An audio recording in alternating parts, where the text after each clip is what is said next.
For today's video mga idol, magluto tayo mga idol ng tinulang tuna. Buto-buto lang. Samahan niyo ako mga idol. Tingnan natin mga idol kung kumulo na. Ayan na mga idol. Kulong-kulo na. Ilagay na natin yung ating bida. Yung ating pinagmalaking tuna.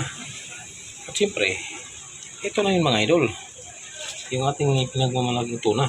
Wow! Ilagay na natin mga idol. Yung ating bida. Ilagay na natin sa ating pinakulong isang container na tubig. Sa bowl.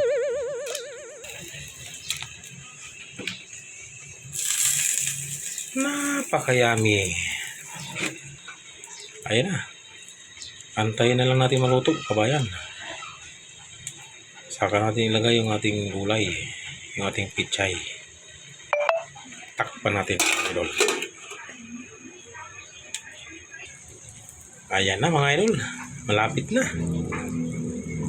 Timplahan na natin ng asin mga idol. Asin. Ayan. Siyempre, yung ating pampasarap lalo. Masarap. Ayan. Konti na lang yan.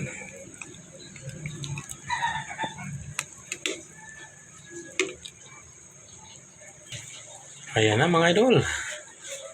Luto na. Siyempre, ilagay na natin yung ating pichay. Ayan. Napakasarap ng gulay. Sariwang sariwa. Yummy! Bagong harvest, bagong pitas sa garden. Ayan na. Kunti na lang yan mga idol. Pagkulo niyan, pwede na.